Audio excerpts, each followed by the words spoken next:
孕6周了，要不要？医生例行公事地问出这句话，便低着头看单子，等候我的回复。我垂下眼，轻轻地将手附在平坦的腹部，忍不住浑身颤抖。我没有办法立刻回答这个问题，伸手抓起了一旁的包，跟医生道了谢，走了出去。命运的礼物合时宜时是馈赠，可不合时宜时就成了负累。这个孩子的到来，像时光劈开了一道缝隙，将这12年的爱与恨搅碎，火同凛冽的风将我击溃。曾几何时，傅迟心心念念着的孩子，如今竟然成了负累。那时青丝并年少，没有人会度量余生几何。只有傅迟18岁的少年脊背挺直，在阳光裂隙下熠熠生辉。我仰着头问他：“你在想什么啊？那么出神？”他低下头，一双浓密的睫毛颤了颤：“想我的愿望啊。”“什么愿望？”他夸张地哇了一声：“许曼，我这辈子就一个愿望，你竟然记不住？人这一辈子怎么可能只有一个愿望啊？你少来骗我！”傅迟18岁那年的一生之愿，直到22岁那年，我才知晓。在破旧的灌满冷风的出租屋，在简陋的廉价的蛋糕前，他轻声道：“许曼要和傅迟白头偕老，儿孙满堂啊。曼曼，以后咱们生个女儿，最好像你，眼睛大大的，皮肤白白的，会摇着小胖手，叫我爸爸。儿孙满堂。”我捏着检查单，眼泪啪嗒掉落下。我下意识地拿起手机给傅迟打电话。自从4年前我们闹开后，这是我第一次主动打电话给他。可下一秒，电话只响了2声，便被人挂断。我有些愣怔，呆呆地看着手机界面。恰好此时，手机软件推送了一条新闻，标题夸张夺目：赵思思跟豪门男友现身别墅区，亲密无间。我忍着心里的不适，颤抖着手点进去。赵思思不敢在公开平台发傅迟的相关信息，偶尔有1、2条也只是暗戳戳的让他入境。媒体更加不敢发傅迟的正面照片，眼前的照片里，赵思思的脸清晰可见，而男人却只露出半个背影。没有人比我更熟悉傅迟，更别说照片里的那只手，无名指上还戴着一枚戒指。与他浑身金贵的衣饰相比，那枚戒指朴素廉价的不值一提。可就是这么一枚毫不起眼的戒指，却是我工作第1年省吃俭用了足足半年才买下的。直到我们结婚，那时的傅迟已经身家过亿，名下上市公司无数，我们依然用这对戒指宣誓：傅迟先生，你愿意迎娶许曼做你的妻子，不论贫穷或富有，生病或健康，始终忠诚于他，相亲相爱，直到离开这个世界吗？我愿意。坐在诊室外冷冰冰的铁椅上，我嘲弄地笑了笑，却止不住满心的酸涩。可笑的是，我刚刚竟然还因为这个意外来的孩子而有过一丝犹豫的念头。我点开手机，给傅迟发了消息：有空回家一趟，我有事跟你说。意外的是，下一秒对方就回了：最近忙，有事先联系秘书。这几年来，傅迟的生意越做越大，名下资产数不胜数。我们住过地下室，住过锦绣苑1月800的出租屋，到现在住在了过亿的别墅。那天之后，我还没等到傅迟回来，却等到了另一个人。那是一个小型的私人聚会，有傅迟的几个朋友。我并不知道赵思思是怎么进来的里间。她在走廊拦住了我，看见我的一瞬间，显然愣了下，勾了勾嘴角。果然男人就是贱，家里的花再美，也忍不住在外面吃屎。这是他第一次见我，我却不是第一次见他。他是万众瞩目的大明星，街角处都是他的身影。我还没开口，身后传来一道声音，嘲讽至极：你挺有自知之明，也知道自己是外面的事。这话一出，赵思思显然也意识到刚刚自己的口不择言，面色难看至极。我回头看，说话的是傅迟的发小季东阳，现在是傅迟的合伙人。我朝他笑了笑，示意礼数。这不是赵思思第一次挑衅，2年前他曾经打过一次电话。电话接通后，他得意洋洋地问着：阿迟，你会跟你老婆离婚，然后娶我吗？我便猜想，这该是他在示威。电话那头传来窸窸窣窣的穿衣声，下一秒，我听到了傅迟的声音，冷漠不耐：赵思思，你再他妈犯贱，就从我身边滚！喂，阿迟你……电话被紧急挂断，我扔下电话，发愣了许久。2年前他只敢暗地里使手段，这次竟然登堂入室的挑衅，除了傅迟给了他承诺和底气，我想不到其他。可即便这样，我也不屑于同他多说什么，转身便想走。他却拦住了我，挑眉道：许曼，你跟阿迟闹了这么多年，早就没感情了，到最后拖成一对怨侣也不好看，为什么不早点放手，不成全有情人呢？我沈笑了一下，一字一顿道：有情人？他抱着胸，傲慢自得。对，我跟阿池是真心相爱，感情里不被爱的人才应该主动退出，所以是你许曼该退出。我冷冷地看着他，撕开了一切伪装，知三当三，不以为耻，反以为荣。我跟傅池是夫妻，我们之间哪怕要生要死，要合要离，我就算跟他耗上一辈子，都轮不到你一个小三来管。你这样趾高气扬地站在我面前，要我退出，你凭什么呢？他像是被我吓到，后退了一小步，伸手就放在自己肚子上，扬声道：“就凭我怀了他的孩子。”我的目光下意识地移到他的腹部，这一刻，赵思思的声音像是螺旋一样，在我的脑海中打着转，钻心的疼。怀孕，孩子，我有些眩晕，整个天地似乎都在倒转。他见我愣住，眉毛一扬，快速道：“你们结婚这么多年，一个孩子都没有，我肚子里怀的可是他的第一个孩子，你猜他会不会为了这个孩子娶我？”我突然笑出了声，顿时觉得眼前的一切都好没意思，浑身都泄了力一样，手脚发软。这时，身边的季东阳伸手扶了我一把：“没事吧？”我朝他笑：“你听到了吗？傅池的第一个孩子。”季东阳抿了抿唇，没有说话。这时，一阵脚步声从赵思思身后传来，我抬头看了过去，是多日不见的傅池。男人面容清冷，笔挺的西装外套着黑色大衣，斯文俊朗的脸上眉峰紧蹙。傅池看了我一眼，晦暗不明的眼神落在了季东阳扶着我的手上。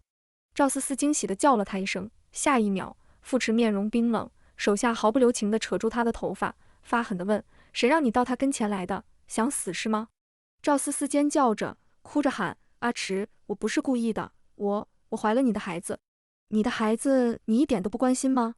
傅池阴森森地看着他，嗤笑了一声：“你确定是我的孩子？”他猛地放手，厉声道：“滚！”赵思思捂着头，不敢再看他一眼，手忙脚乱地往外跑。他走后，空寂的走廊只剩下我们三人，一时沉默蔓延。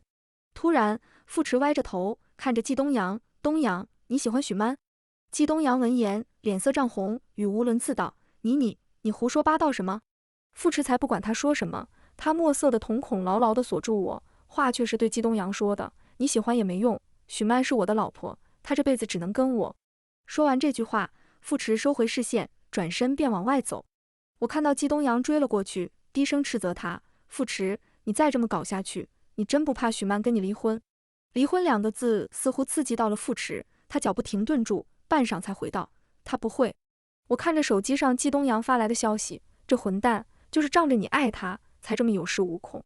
季东阳是个花花公子，外界说他风流成性，他到现在也没结婚的原因，据他所说，是不想被捆了自由。连季东阳都觉得你是混蛋。所以，傅池，你怎么就能确定我会一直爱你呢？大抵年轻时，谁也不曾想，原来年少情深也会走到相看两厌、恶语相向。17岁的傅池拥有许多学识、家境、样貌、好性格，是华安一中最耀眼的存在。那时还不明白，为什么哄闹的人群中，我只看到了他的眼神。后来才知道，当万物皆是他时，目光便无处可逃。而当年的许曼也热烈张扬，谁也不会相信傅池会喜欢我。可那么多年的春秋和盛夏，他都紧紧跟在我身后。那时他从不会避讳，也不怕老师找他谈话，就那么光明正大的宣示着。那我喜欢人许曼，跟他有什么关系？你要罚就罚我一个得了，他什么都不知道。什么早恋？没有，我这是单相思，还在追求中呢。我那时大约有多开心呢？嘴角微微上翘，看着他的眼里盈满了笑，偷偷拉住他的衣角：“傅池，你收敛一些，好好学习。”傅池穿着黑色冲锋衣，站姿懒散，低着头看向我，额发自然下垂，半遮住狭长的眼，眼尾微微上挑。不行啦，季东阳跟我说，学校里一堆惦记你的男生，我得让他们知难而退。他有多张狂呢？插着都站在讲台上，两指捻着粉笔，漫不经心地做着谁也解不出来的数学题，一边做一边语气散漫地给同学讲解设 xm 与 fc 相交于点 E。 话落，底下一片哦呦声响起，在热烈的欢呼声中，傅池转过头看我，落日的余晖从门外斜斜地照着，他微不可见地勾了勾唇角。我抬起书本，默默地遮住了自己，却在满是墨香的书本后偷偷红了耳尖。那时春日的风满载温柔，有着少女梅子味的心事，也吹过少年的白色衬衫。少年惯风的校服曾裹着整个青春的盛大。那时人人都艳羡，说我们天生一对，般配至极，定能长长久久。高考那年，我们如愿以偿考上同一所大学，报了不同的专业。傅池第一次等我下课时，舍友周真激动地摇着我的手臂：“许曼，我靠，外面有个大帅哥找你，我帮你打听过了，计算机系的傅池。”我从窗户往外看去，傅池靠着栏杆，身形高大，站在来往的人群中，仿佛鹤立鸡群般醒目。我朝他笑了笑，心里默默道：“傅池啊，我认识。”那时他将我宠得无法无天，越来越娇气，半夜嚷嚷着要吃的东西。第二天一大早，他必定揣着热乎乎的，等在宿舍楼下。大学时的我们像千千万万个情侣一样黏糊热烈。在他的吻要落下时，我也会气呼呼地嚷道：“你老是找我，我都没法好好复习。我要是期末挂科了，你别想见到我。”傅池闷闷地笑着：“对不起，对不起，是我的错。不然我们去图书馆，你做你的题，我不说话成不成？”周真那时形容我们，幼稚又让人羡慕的牙痒痒。大三那年，傅池的父亲病逝，一下子掀开了背后千疮百孔的公司，母亲被债主逼到吞药自尽。一夕之间，天之骄子零落成泥，我有近1个月时间见不到傅池。直到那日，他形容消瘦，垮着双肩从屋里走出，开口的第一句话就是：“你走吧，我不耽误你。”我咬牙切齿地看着他：“你以为我喜欢你什么？是喜欢你的钱，还是你的家世？”傅池，你混蛋！我红着眼睛，眼泪一颗一颗地落下，怎么擦也擦不完。他上前弯着腰，轻轻地给我抹泪：“别哭啊，曼曼，我舍不下你，可我怎么敢让你陪着这样的我呢？”那时的傅池孤身一人，回首无双亲，前路无光芒。可无论怎样，他的愿望从来没变，傅池还是想和许曼白头偕老，儿孙满堂。傅池初创业时，资金启动困难，我将我妈给我存的嫁妆钱偷偷给他。他知道这钱的来路后，将头枕在我肩上，却一手按住我的后颈，不让我回头看他。傻姑娘，我再没本事，也不至于用你这个钱。你好好存着，总有一天它会用在该用的地方。后来事业刚有起色时，遭遇投资人刁难，一杯白酒10万，那一晚他拉了200万投资，胃穿孔被送上救护车。那时他经常忙到半夜，有时熬夜熬到胃疼，就进卧室找我，用冷冰冰的脸贴着我的掌心，小声又委屈地叫着曼曼。我那样雷打不动的睡眠，却每每在他叫第一声就醒过来。他累极时，将头埋在我怀里，闭着眼休憩。那时我总会轻轻地揉着他的腹部，一手放在他后脑勺拍着，那里理着极干净的短发，根根发丝乌黑浓墨，是我平日最爱之处。他说：“曼曼，我不会让你后悔跟着我的。”后来在雪山之巅，无尽凛冽的风为他伴奏。在圣尼培海湾，巨大的海浪成为我的头纱。傅池的求婚轰动人间，无数网友拼命挖掘那场求婚盛况背后的主角。许曼愿不愿意跟我结婚？当时的我是如何回应的呢？我想起来了，一双眼睛全是他，捂住了嘴巴，幸福从眼眸里跳了出来。理性崩塌，信仰成为席卷的热病，认真而虔诚，我愿意的，傅池，我好爱好爱你。我也曾无数次问自己，后悔当初的选择吗？我想过无数次，纵使结局这样不如意，我想我也不后悔曾经相爱。那12年啊，虽是我过往青春岁月中荒唐的败笔，却到底也是最勇敢的篇章。命运残酷，但也仁慈，仁慈在于只要你往前走，他总会给你一条路。我从来不想看赵思思，可她被傅池捧得太高，从寂寂无闻的18线跃居1线，她的身影无孔不入地出现在我的生活中。我低头搜寻产科医生的联系方式时，他的信息又被推送至眼前。一张他在电影院的自拍，还有一张是灯火璀璨的别墅，一排又一排的珠宝和未拆封的名牌包。配图文案：道歉态度还不错，本公主就原谅你了。任谁都看得出，有人包场陪他看了电影。而那堆包和首饰，价值不低于2000万。我面无表情地关上手机，早已空透的心已经激不起一丝波澜。这时，玄关处传来声音，我抬头望去，傅池手腕处搭着大衣，正弯腰拿拖鞋，似有所感。他抬起眼，看向坐在沙发上的我。这么晚了，还没睡？他的语气轻快得像只是上1天班回到家，像妻子温声的问候。我抬头看着他，笑了笑：“你跟赵思思去看电影了？”傅池手上动作一顿，有些诧异地看着我，似乎是在疑惑我竟然会问这个问题。也是这么多年来，这是我第一次当着2人的面提起赵思思。愣神后，他捡起了茶几上的烟盒，随手抽出一根，发着冷光的银色打火机咔嚓一声响。傅池背靠着沙发，指尖上的烟猩红，眉眼间是全是堆叠出的倦怠。他眯了眯眼，问道：“你在意吗？”我看着他手上的烟，下意识地将手放在腹部，可转念一想，又将手放下。我在意的时候，你在意过吗？我有些好笑地问他。他该知道，我说的是4年前的事，那件事成了我们这残碎婚姻的开端。那个时候的赵思思，18线新人，18岁的年纪，青春靓丽，那真是最美好的年纪啊！他会睁着湿漉漉的眼睛叫他副总。我那时候多自信啊，自信到以为只要傅池守住底线，其他人再怎么闹腾都不成气候。可到底是我高估了傅池对我的爱，还低估了自己的占有欲。他不自觉地说着他有趣，一步步让他靠近。他在微信日日道晚安，只有我像一个疯子，因为太过在乎，所以疯狂瓦解了理智。可那时他连吵架都懒得跟我吵，只有我上演着天崩地裂的独角戏。他只是敛着眉，不耐道：“他要误会，我有什么办法？”我红着眼，赤着脚，声嘶力竭：“你就是犯贱！你要是没有给他机会，他怎么会误会？你不给他承诺，他怎么会为你自杀？”傅池如果没有动过心，他哪来的底气同我叫板？他看着我，语气淡到冷漠：“许曼，你现在真像个疯子。”那一刻，我们仿佛从这世上最相爱的2个人，一瞬间变成了彼此最可怖的仇人。从回忆里抽身，在长久的沉默中，在空荡荡的大厅里，我再度开口，语气坚定：“傅池，我们离婚吧。”恰好此时，他手中的烟点到了头，他来不及撒手，生生被烫了一下，他颤抖着手将烟掐灭，而后才敢抬头看我。只一眼，他就低下头，仿佛不敢再对视。他手上用劲捏着烟盒，发出沉闷的声响。没人知道，在这沉默的时间里，他心里转过什么念头。好半晌，他才开口，声音一顿一顿：“是因为赵思思。”他思索着，缓缓地说：“只要你说你介意，我可以让她消失。”究竟是什么时候，曾经干净澄澈的傅池，变成了如今狠辣、自私的模样？我问他：“他还怀着你的孩子？”“那不是我的孩子。”傅池嘴角挂上一抹讥诮的笑。他说什么你都信，他说是我的就是我的，我的孩子只能是……傅池，我语气平静地打断他：“我不在意，赵思思也好，李思思也好，我现在一点都不在意，所以你不用跟我说这些，我只要你答应离婚。”白炽灯下，傅池的脸色苍白如纸，他眼底闪过一丝病态的笑意。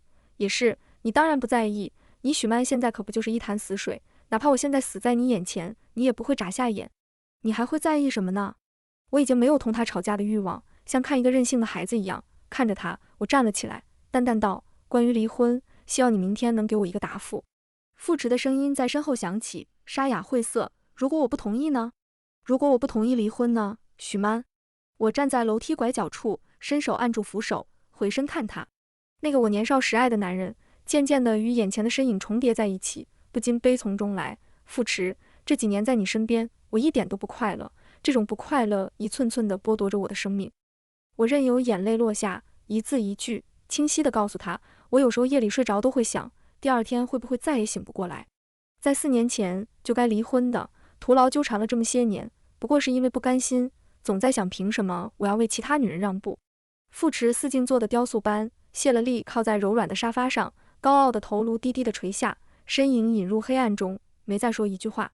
第二天醒来时，傅池已经不在了。我望着空荡荡的别墅，意识到他在逃避。我不明白，都到了这个时刻，他究竟还想要什么？但既然打定了主意离婚，也同他说开了，我反而心情好了许多，那种沉甸甸的压抑了我几年的情绪，似乎一下子消失了。3日后，傅氏集团有一个慈善晚宴，在未分割之前，我依然得作为傅太太出席。晚宴当天，傅池依旧没到场，没人能管得了他。但当晚，我却意外看见一位老熟人，我有些不确定地叫了声李远。一身西装笔挺的男人，孤冷疏傲地站在灯光之下，漫不经心地低头看地面，慵懒淡漠。在转过身那一刹那，脸上冷寂的神情有一瞬间转暖。他有一瞬间犹豫，而后抬步走了过来，礼貌地抿唇道：“许曼。”我有些意外，竟然会在这里见到他。这次嘉宾的请帖是我亲自发的，我自然记得我发给了他。我意外的是，他竟然会出来参加这些活动。李远在娱乐圈出了名的低调，哪怕手握多项影帝荣誉，步步成名代表作在手，但他在娱乐圈寡淡的像透明人，他的粉丝甚至认为演员说不定只是他的副业。我记得有一年，李远的对家为了挖他的黑料，整整用了3个月时间，却只挖出了他从小到大品学兼优的种种过往。可以说，这次的黑料挖掘直接将他捧上了至高地位。我转念一想，李远毕竟是富池大学4年的舍友，也许他是看在富池的面子上来的。大学时，他们宿舍有时聚餐，富池都会将我带上，一来二去也算熟悉。我还记得在他们宿舍第一次聚餐，富池将我介绍给李远认识时，我们从彼此眼底都看到了诧异，因为早在这之前，我们就偶然见过2次面。但那时，为了不引起误会，我站在富池身后，朝李远眨了眨眼，他很有默契地配合了。那时，在 S 大有一个传说，计算机系有一座火山系帅哥和一座冰山系帅哥，阳光热烈的富池被认为是火山，而清冷孤傲的李远则是那座冰山。两人在学识家境上不相上下，外人常常将他们做对比，可那时身边的朋友都知道，富池和李远两人更胜知己。就是这样一个本该走在学术上的好苗子，却在毕业那年一头扎进了娱乐圈，在 S 大激起了千重浪。细细想来，大学毕业后，我似乎除了在电视上见过他，便没有再见过面。我抬起头看他，笑着寒暄：“你这几年还好吗？”李远的眼睛好看得紧，有星星点点的光芒。他点头：“我还好。”许久没见，沉默在此间蔓延。我想开口说先走时，李远突然开口，声音很轻，莫名有些哀伤：“你这几年过得不开心？”不是问句，而是陈述句，很不礼貌，很是冒犯的陈述句。可他的表情看起来格外真诚，他是那个圈子里的人，赵思思的事必然也是知道的。我突然又想起2年前李远在微博上掀起的一场风浪。李远如他粉丝所说，是很佛系的一个人，娱乐圈那些人怎么蹦跶抹黑他，怎么蹭他热度，他都没给过一个眼神。唯独那次赵思思借他炒作时，他亲自发了一条微博辟谣。很难想象他那样冷冰冰的人是怎么想到那些对人的词汇的。想到这个，我对他笑了笑：“是啊，不过我马上就要脱离苦海了。”李远侧手看向我，眼神中有询问，但他没有问，只是弯了弯唇：“恭喜。”我唇边的笑容不自觉地扩大，是由心底绽放出的笑容。这么多天以来，但凡听闻我要离婚的人，没有一个不摇着头说我傻。他们总有一套说辞，妄图我留住这段破碎的婚姻，坐稳富太太的位置。他们劝我，富池不就是养了个小情人，又不是不爱你。他们说，男人都这样，天底下哪有不偷腥的男人，只要他还肯回家不就行了。这是我第一次听到恭喜2个字，我抬了抬酒杯，开心地碰了下李远的杯子。李远，跟我老婆说什么？这么开心，随着声音落下的，还有一只搭在我腰间的大手。我的身体有一瞬间的紧绷，连着握着酒杯的手都有些僵硬。富池将我半搂在怀里，姿态亲昵，我抬起头，撞进他毫无情绪的黑霁双眸中。好久不见，阿池。李远看了我一眼，朝富池伸手，礼貌疏离。富池将眼神从我身上挪开，懒懒地看向李远，勾了勾唇角。确实好久不见，我让人好好招待你。我跟曼曼还有事，下次有时间好好聚聚。听到这话，我瞥了一眼富池，见他下颌紧绷着，不知在想什么。和富池没什么好说的，我朝李远点点头，先一步离开。而我并不知道，在我身后，李远叫住了富池。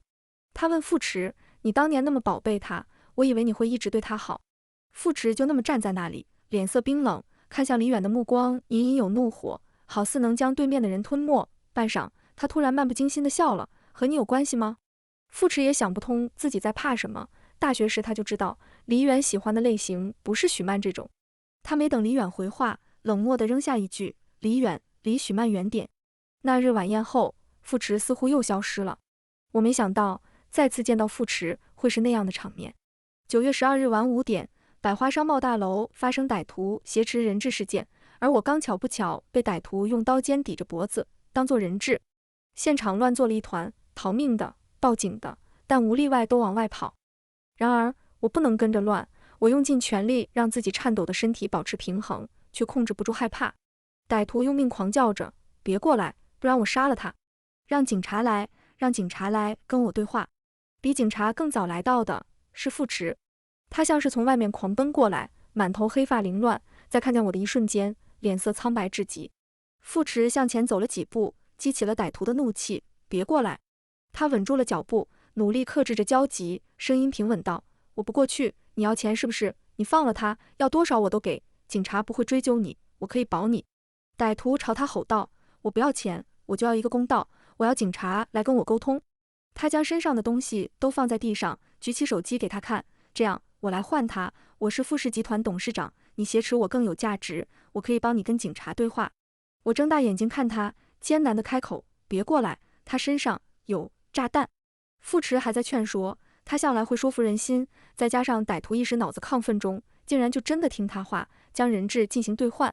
他走过来时，歹徒从身上拿出另一把刀，在他手臂上狠狠扎了一刀，卸掉他反抗的力道，而后将架在他脖子上，一把将我推开。傅驰深深地看了我一眼，弯着腰配合着歹徒，哑声道：往外跑，别回头。警察很快就来了，我抓着他们的手，回头看着傅驰，哀求着他们救他。他们将我强硬地送出去，我蹲在地上，脑海里一片空白。直到我坚持不住，跪在地上时，那扇大门才从里面打开。没有预想中的爆炸，也没有冰冷无气息的傅驰。我撑着台阶，一张脸上全是泪，看着从里面走出，一手捂着手臂的傅驰。他走了过来，将我从地上拦腰抱了起来。我将头埋进他怀里，哭得上气不接下气，一时之间满心仓皇。我叫他傅驰。我在。他低着头，轻声应着。我几乎是哭着问他：你连死都不怕，为什么？为什么？我没有再问下去。傅驰沉默着，没有再追问，因为我们都知道那位问出的话是：你连死都不怕，为什么没有勇气一辈子只爱一个人？傅驰，一辈子只爱一个人，真的那么难吗？沉默了好久，傅驰颤抖着手将我按在怀里，声音悲切地哀求道：曼曼，以后我们好好过，我求你。那场意外在社会新闻上大火的时候，傅驰去了国外出差。去产科医院的前一天，我在卧室里坐了许久，从鸟雀惊鸣到日落西沉。哪怕在铁石心肠，我也会忍不住幻想，这个孩子会是什么样，是闹一点还是乖一点。我抬手轻轻拍了拍他，落着泪跟他说抱歉。很抱歉，在这样不合时宜的情况下与你见面。很抱歉，没办法让你来到这世上。然而，我却在医院见到了赵思思。我才知道，他这段时间在网上被人挂出了许多黑料，演艺生涯几乎毁灭。作为他的受害者，我其实还是挺喜闻乐见的。然而，我也懒得对他进行嘲讽。就在我转身要进去时，赵思思突然发现了我，猛地向我冲了过来。我来不及后退，这时身边一直跟随着我的保镖一把将他擒住。赵思思发狠地看着我，厉声道：是你怂恿傅驰拿掉我的孩子的，是不是？许曼，你个贱人！我张了张嘴，难以置信地看着他，一时之间喉咙都有些堵塞。赵思思奋力挣扎着，眼神由阴狠转向通红。你都要跟他离婚了，你走之后谁当富太太不是当？我跟了他那么多年。他哽咽着：许曼，我承认我一开始搭上他是因为钱，我用尽浑身解数勾引他，让他砸资源给我。可我现在是真的爱他，我很爱他，我想跟他结婚，想跟他共度余生。赵思思，我打断他，平静而又恶毒地劝道：下次不要再当小三插足别人婚姻了，真的不会有好下场。我转过身，任由他在身后叫着：许曼，你帮我跟傅驰说说好话，你让他不要赶我走，行不行？一场闹剧后，我心里有些累，在诊室门口站了好久，抬头看了看斜射进来的阳光，挺直了脊背，义无反顾，决然地走了进去。在那个小生命从我身体里慢慢流逝时，我的眼泪似乎也慢慢地流干，像是最后为这失败而又美丽的12年再哭一场。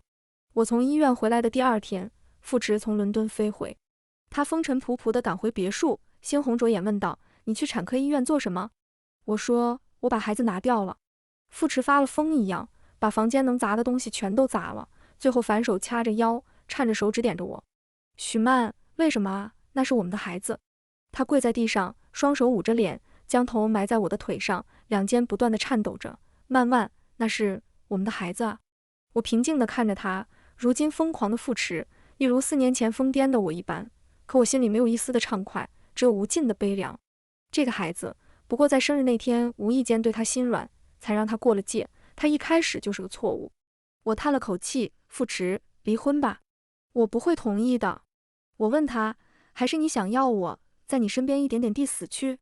听到这话的傅池眼底猛地一颤，僵硬地立在原地，望向我的眼神只剩下无措。傅池在房间待了整整1天，房门紧锁，从天明到日落时，他才推开门走了出来。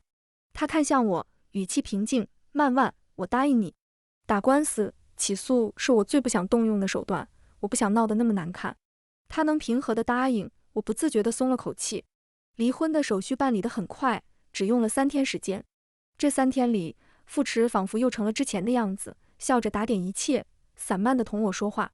离开别墅的那天，我蹲在地上收拾行李，傅池坐在沙发上静静地看着。好一会儿，他才开口：“我名下所有的公司，你都有3%的原始股，你想怎么处理都行。衡山路的那几套房子，还有西山公园的别墅，都转到了你名下。”他拿出一张银行卡放在桌面，这张卡里划入了3亿的存款，你拿着吧。我还是第一次知道有原始股这件事，不过我现在也懒得追问。傅池给的这些东西，够我无忧无虑地花几辈子，我做不到那么清高地说不要你的钱。于是我拿过那张卡，照单全收，这是他欠我的，谢谢。他靠着沙发，浑身上下只有眼睛还有些活力，跟随着我的身影时不时地移动。过了大约10分钟，他突然又说：“曼曼，今天天晚了，再住一晚吧，明天我送你。”我抬头看他，弯着唇角摇了摇头：“不用了，我妈妈来接我。”傅池听到这话，一下子站了起来：“妈来了，我去接她上来。”他着急地捞起外套，就要往外走。我叫住他：“哎，傅池，你别去了。”他停住脚步，有些疑惑地看我。我妈妈以前每次见我都要夸你。我想了下，她在我耳边念叨傅池懂事会疼人的那些话，告诉他，他以前是真的很喜欢你，可是你伤害了他的女儿，我想他不会想要见到你的。傅池捏着大衣的手指用力到发白，退了几步，颓然地坐回沙发。我推着行李箱走到电梯门口时，傅池垂着头，没有动静。我叫了他一声：“傅池。”哎，他抬头应了一声，笑着看我。我想过离婚时会撕扯，会闹得人尽皆知的不堪，但没想过这一天来临时会这样给彼此体面。我笑了笑，我走了。他想送我，我拦住了他，以那道门为界限，我们分处两地。他低头看着那道门槛，眨了眨眼：“以后有什么处理不了的事，你找我。只要我还有能力，你的事我不会不管。”我转过身，挥了挥手，没说话。离婚之后，我登上好久不用的微博号，发了一张新画好的漫画。不一会儿就有粉丝来评论：“我没看错吧？这是10月大大画的，楼上的就是他。”我没想到有生之年还能看到10月恢复以前的画风，甜死我得了。谁懂啊？10月这几年画的那些阴暗风，要不是我对他是真爱，我早就脱粉了。我想起了这几年不如意的婚姻阴霾下，连带着画出的东西都带着死亡色彩，不由得再次觉得离婚是非常正确的。我往下一滑，看到了一个熟悉的 ID， 画得真好，希望今后你能每天开心。这个 ID 算是我的老粉，我记得大2那年我第一次发作品，他就关注了我。在那之后，我的每一条微博他都会默默点赞，每个作品他都会评论一句画得很好，加油。即便我这几年被人诟病骂得体无完肤的作品，他也坚持评论画得很好，不要放弃。我弯了弯唇角，回了他一句谢谢。说来也奇怪，最近这段时间我最常碰见的人竟然会是李远。有一次他牵着一只狗，我盯着看了半天，才问他这是那条狗。大2那年，我和傅池在校外捡了一只被遗弃的奶狗，带他做了检查，狗的归属成了问题。但我们俩都不是耐心的人，更别说那时候我还忙着画漫画。当时李远主动说可以帮忙解决这个问题，我以为他会将狗送人，可没想到他把狗养大。李远笑了笑，唇边有若隐若现的梨涡，是他现在年纪大了，也不经常出来遛弯。我有些惊喜地蹲下摸了摸，却发现他意外的亲人，感慨道：“你将他养得很好。”他还有孩子。李远说到这停了停，如果你想看的话，他应该会很开心。我没有多想，点点头，有机会可以看看。其实我并没有打算真的去看那些狗，这实在是太过亲密与不合适。可是第2日，李远将小狗牵了过来，那狗一看到我就摇着尾巴，亲人的很。没有人能抵挡住小狗的亲近，我也不例外，只能怪李远将它们养得太不认生。可后来我才知道，原来李远养的狗跟他的人一样高冷，平常人连摸都不让摸。成年人的世界，看破情绪很容易，尤其是李远根本不藏着掖着。后来我只能跟他说，李远，我还没准备好进入一段新的关系，我很享受现在的生活，而且我对婚姻有畏惧感。李远抿着唇笑了笑，曼万，你别怕，我跟你说我喜欢你，不是为了让你回应我，也不是一定要你同我在一起，我只是希望今后的你，在任何时候，开心也好，不开心也好，都能想到，这世上还有一个人被你所吸引，所折服，曾经是，以后也会是。有时候我会想，李远这个人是怎么将冷漠和温柔糅合得如此妥帖。尾声，2年后，沉寂许久的李远工作室官宣了他结婚的喜讯，引爆了热搜。随着震惊和讨论而来的是对于李远妻子的挖掘。网友顺着蛛丝马迹认出李远要结婚的妻子是富士集团董事长的前妻。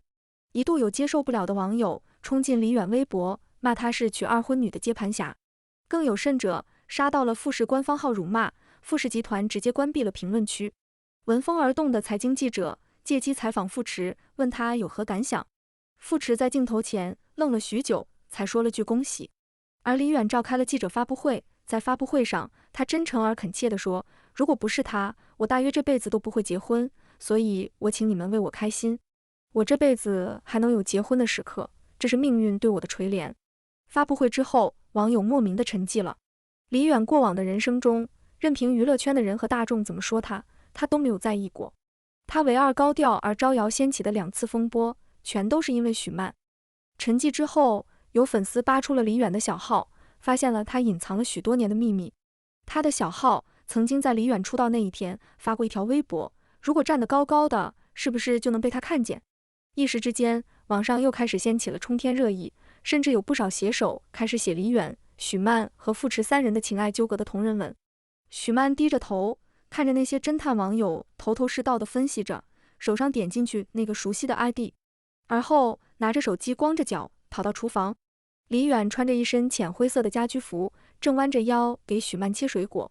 许曼试探性地叫了一声10月棒棒哒。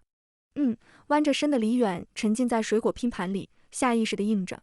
下一秒，身子一僵地转过来看了一眼许曼，他又转过头，小声道：“不知道你在说什么，快去穿鞋子。”许曼看着手机上那个名为10月棒棒哒 ID， 又看了看李远，捂着额头笑得很大声。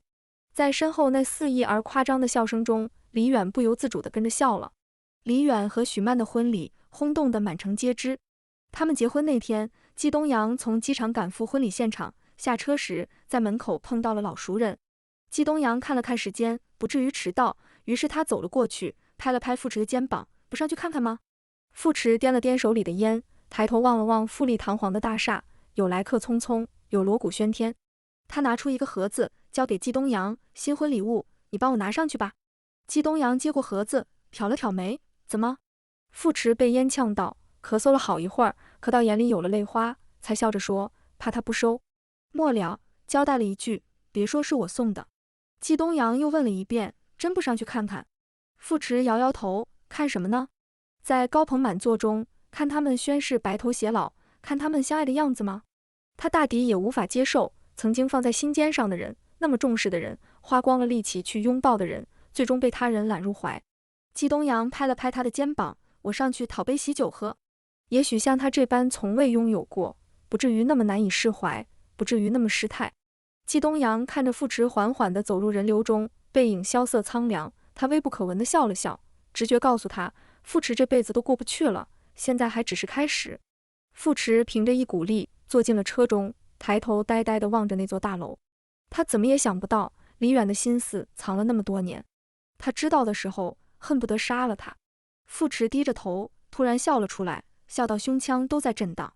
他不会告诉许曼，他最喜欢的那个生日礼物，一个挤满了漫画的卡盒，被他称为最用心的礼物，是他那年为他准备的礼物，来不及送达，李远主动将那件东西给了他。而许曼走的时候，这件他最喜欢的生日礼物，他没有带走，尘封在别墅里。他也不会告诉许曼，那年他被人在贴吧造谣泼脏水的时候，他还来不及处理，李远一个人解决了所有事。那时，傅驰拍着他的肩膀，叫他好兄弟，李远什么话都没说。傅驰一直以为是因为他，李远才会帮忙。现在想来，字字句句都像一把刀，直直地戳进他胸口。这辈子他都不会告诉许曼，李远做的那些事。他会带着这些秘密一起腐烂，他自私到不愿意给他们任何爱得更深的机会。车子缓缓驶入黑夜中，傅驰与身后喧闹的喜悦渐行渐远。这个故事到这里就结束了，感谢您的收看。如果您喜欢这个视频，就给我点赞订阅一下吧。衷心祝您吉祥如意，万事顺心。